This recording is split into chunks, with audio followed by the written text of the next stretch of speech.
So every 10 feet you need a strap, right? Well, that's what the law states. I mean, you put more on, the safer you are, better it looks. So your poles are sweating right now. Yeah. You got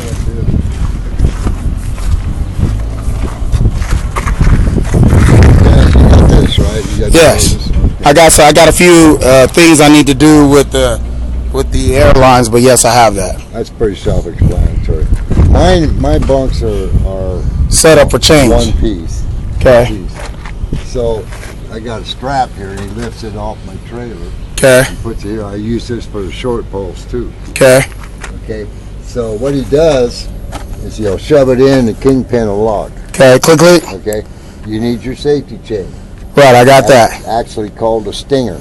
Stinger. Okay. And this here, how wide would you say that is? 4x4, but it depends on.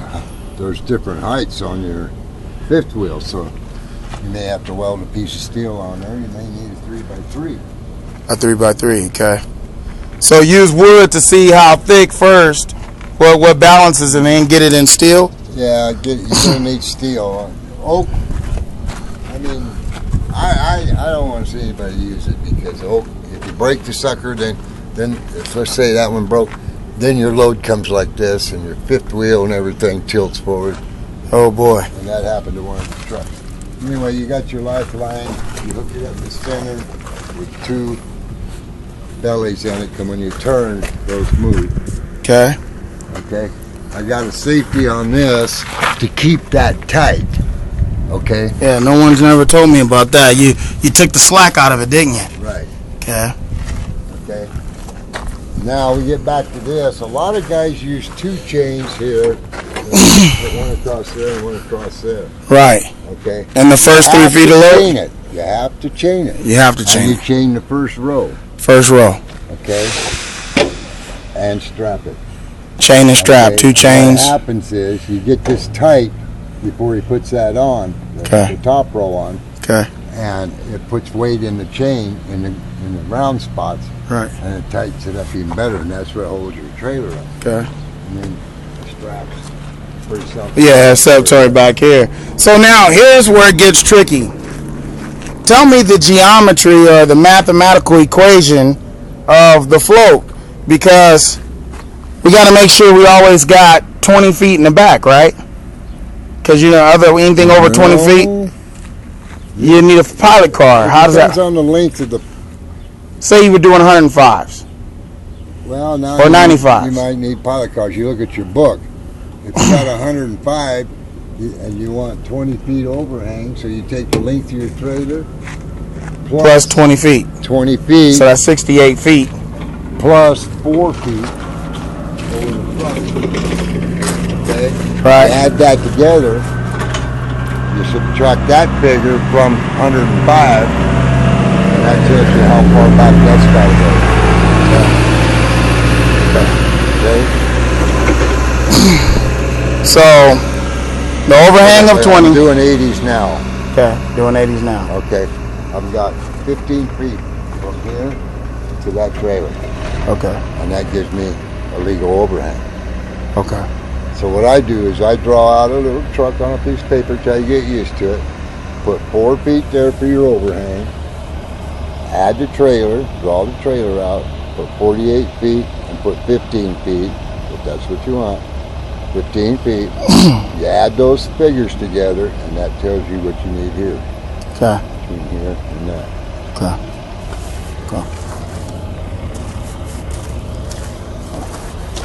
The reason that it's not as critical as you think it is because some of these poles are actually longer than others. And you think you might have 20 feet out there, and all of a sudden you'll end up with a pole with 22 feet. Right. So I try to keep this short back here.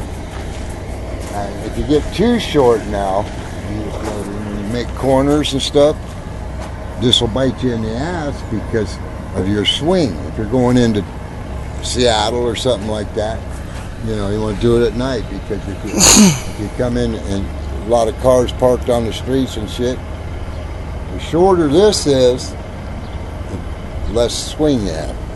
The shorter this overhang The is. shorter the trailer is, and the overhang, the less. I mean, the sharper you can turn. Right. Okay. So now, is there anything critical about where you place this bunk? You want to place that. You want to place that pretty close to the center of your spreads. Okay. And that's gonna drop. That's gonna even it out. Yeah. Okay. And what? I mean, I got it because I was told to do, but when you're floating, you're only allowed 19,000 on that, or 20,000 on that. Okay. So where's your heaviest point? It's back here, so that's going to get the most weight. Okay. So whenever see, I got a tube running up to my air back here for that gauge to that back one, and that tells me what I got. Okay. On that axle. Yeah, I think I put more weight on the front axle and I split them. Is that gonna be an issue? We need to put more weight on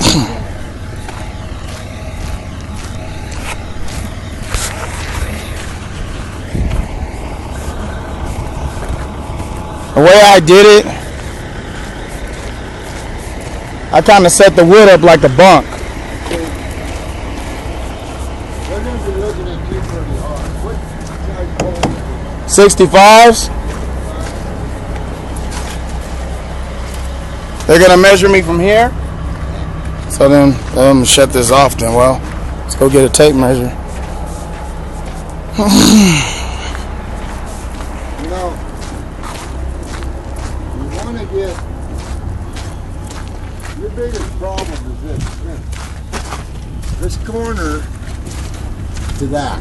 When you jackknife it, you ain't gonna hit that. You want this closer because it puts more weight up there. Okay? Because right now you got a lot of weight here and that's real light. Okay, that you got a lot of weight back there. So, I mean, you're legal now. But you could shorten up that back there. Get your tape measure. Okay.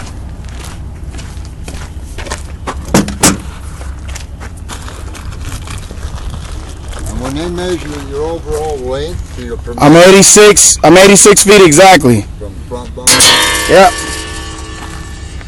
Get that later. 86 feet is what I am. So he's saying they're gonna take it from here, huh? you'll get used to where to put these.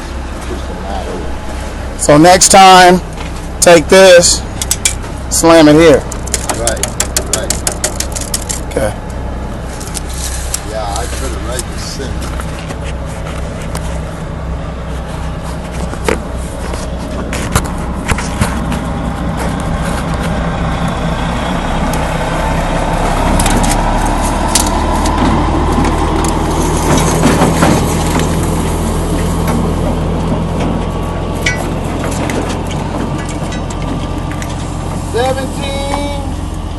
Feet, 4 inches.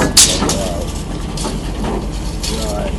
You gotta move more weight to your front axle by moving all the load up. Okay. This would be a good load.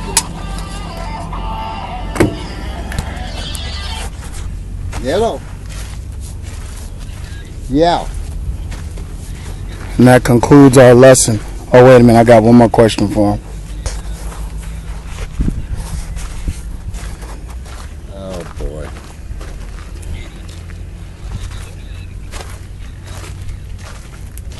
Well, you know Hawthorne, truck stop in Hawthorne? They have a back, you know.